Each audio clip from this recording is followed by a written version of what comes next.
کم آپا بات کرتے ہیں کہ ہماری مائیں جو ہیں رسول پاک صلی اللہ علیہ وسلم کی جو زوجہ ہیں وہ عید کیسے مناتی تھیں. اس پہ میرے خیال میں آج سے پہلے کبھی کسی نے سوچا بھی نہیں کہ وہ ان کی عید کیسی ہوا کرتی تھی. بلال بھائی میں آج اس عید کے دن آپ کے پاس اسی لیے بیٹھی ہوئی ہوں کہ یہ میرے دل کے قریب close to my heart topic کہ وہ بڑی کہ وہ بھی انسان تھی نا اور ان کے اندر بھی جو جمالیاتی حس تھی عورت ہونے کے ناطے سے اور ایک انسان ہونے کے ناطے سے اور حضور نبی کریم صلی اللہ علیہ وسلم کی مہربان شخصیت کے حوالے سے تو جو ان کی ہدایات ہیں عید کے حوالے سے وہ ہمیں بہت کم ملتا ہے اس کے بارے میں. لیکن وہ واقعات جب سارے آپ اس کو ایک لڑی میں پروتے ہیں تو بیہائنڈ دا کرٹنز آپ کو ایک بڑی خوبصورت سی زندگی ملتی ہے. وہ کیسی ہے؟ وہ ایسی ہے کہ وہ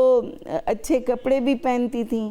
ٹھیک ہے, کہتے ہیں حضرت عائشہ رضی اللہ تعالیٰ عنہ کا ایک جوڑا تھا جو پورے مدینے میں گھومتا تھا. اتنا وہ خوبصورت جوڑا تھا, لوگ اسے برکت کے لیے بھی اور اس کی نفاست اور اس کی خوبصورتی کی وجہ سے بھی بورو کرتے تھے, عاریتاً لیا کرتے تھے اور وہ اسے پہنا کرتی تھی خواتین. اس کا مطلب ہے ان کے اندر وہ ایک جو جمالیاتی حس تھی. پھر وہ کھانا بناتی تھیں وہ امہات المومنین. عید کا دن جو ہے وہ کہتے ہیں کہ میٹھے سے اس کی ابتدا ہوتی تھی اور میٹھا کھا کے حضور نبی کریم صلی اللہ علیہ وسلم اس لیے عید کو بھی میٹھی عید کہا جاتا ہے. اسی لیے میٹھی عید اسے کہا جاتا ہے. خرما اور اس کی ڈشز بنتی تھیں.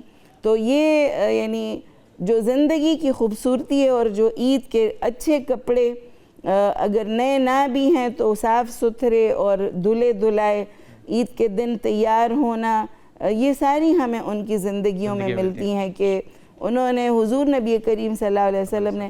اور سب سے بڑی بات جو مجھے اچھی لگتی ہے وہ یہ کہ حضور نبی کریم صلی اللہ علیہ وسلم نے عید کی نماز میں خواتین کو بلایا. واہ واہ واہ واہ. یہ چیز ہمارے پتہ نہیں, خاص طور پر میں چونکہ خیبر پختونخوا سے تعلق ہے, ہمارے وہاں لوگوں نے پتہ نہیں کیوں بھلا دیا کہ حضور نبی کریم صلی اللہ علیہ وسلم نے کہا کہ تم لوگ عیدگاہ آؤ, خواتین کو کہا.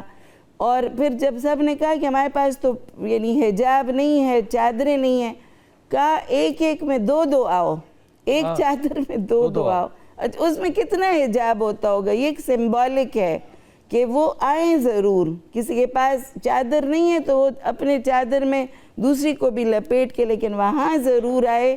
اور کہتے ہیں حضور نبی کریم صلی اللہ علیہ وسلم مردوں سے خطاب کے بعد عورتوں کے پاس تشریف لاتے, ان کو الگ سے اس کی ساری اس دن کی اہمیت, پھر وہ جو اتنی بڑی جو پورا رمضان ہم نے روزے رکھے ہوتے ہیں, پوری جو اس کی عبادات کی وہ جو آگے اس کو لے کے چلنا ہے پورا سال اس ٹریننگ کو, اس کے لیے وہ یاد دہانی اور کبریائی اللہ کی یہ سب کچھ سکھانے کے لیے. میں ثنا کو بھی شامل کر لوں. جی بالکل. عید پہ مسجد کب گئی تھی لاسٹ ٹائم؟ مجھے میرے خیال سے یاد ہے میں گئی تھی لیکن it was quite a long way back. گئی ضرور تھی لیکن جس طرح فرما رہی ہیں کہ مطلب جانا چاہیے تو ڈیفینیٹلی ہمیں جانا چاہیے. اور مطلب میری اپنی فیملی کی خواتین جاتی ہیں عید والے دن, نماز پڑھتی ہیں.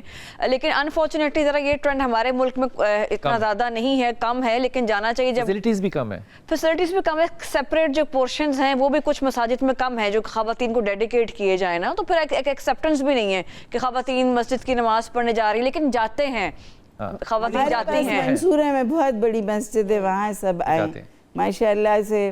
میرے تو گھر کے سامنے ہی ہے تو بڑی فیسلٹی ہے. آپ کو تجربہ یاد ہے کہ مسجد میں عید پڑھنے کا کیسا تجربہ تھا؟ اچھا تجربہ تھا, ظاہر ہے وہ سب لوگ اکٹھے ہوئے ہوتے ہیں, آئے ہوتے ہیں, عید کی نماز پڑھ رہے ہوتے ہیں, تو وہ ایک آپ کو پتہ ہے ایک ویسے ایک بڑا وہ خوبصورت سا منظر ہوتا ہے, سب کے ساتھ ایک یونٹی, ایک اتحاد, ایک ایمان آپ کا تازہ ہوتا ہے. پھر آپ نے روزے جو ہوتے ہیں اس کے بعد آپ اللہ تعالیٰ کے ہاں پیش ہو رہے ہوتے ہیں. ایک مسجد میں آپ کو پتہ ہے کہ ایک روح پرور منظر ہوتا ہے, وہ تو آپ گھر میں بیٹھ کے وہ چیز تو آپ نہیں. اب کیوں نہیں جانا ہوتا, اس کی کیا وجہ ہوتی ہے؟ بس ایک مزاج چینج ہو گیا. نہیں مزاج چینج نہیں ہوا, لیکن یہ ہے کہ آئی بلیو کہ مطلب کچھ سم ٹائمز جگہیں بھی ایسی ہوتی ہیں جیسے مساجد کا ذکر ہے, سم ٹائم فیسلٹیز نہیں بھی ہوتی, تو پھر وہی بات ہے نا کہ سم ٹائم مائنڈ سیٹ بھی ہوتا ہے. لیکن بہرحال ہم نے اپنا تو, ہمارا تو اللہ کا معاملہ ہے, مسجد میں جانا جو بھی ہے. اس پہ واپس آتے ہیں تو آپ کو ایک حدیث بھی ہدیہ کرتا ہوں کہ اللہ تعالیٰ کے رسول نے کس طرح تنبیہ کی خاتون کو کہ وہ مسجد میں ضرور جائیں، لیکن وہ خواتین جو کہ باہر کے ملک میں عیدیں مناتی ہیں، انگلینڈ کے اندر مثال کے طور پہ دیکھیے، امریکہ کے اندر اگر دیکھیے تو جتنی بھی خواتین ہیں یہ خاص طور پہ مسجدوں میں جاتے بھی ہیں اور پھر مسجدوں میں وہاں پہ سٹالز رکھتے ہیں کھانے پینے کے، بچوں کے، بچیوں کے، مسجد میں جاتی ہیں، اور پوری سیلیبریشن ہوتی ہے۔ جب آپ ایک غیر مسلمان ملک میں ہیں تو وہاں پہ عید کی سیلیبریشن اتنی، اور جب آپ اپنے مسلمان ملک میں ہیں تو وہاں پہ عید کی سیلیبریشنز کیسی ہونی چاہیے۔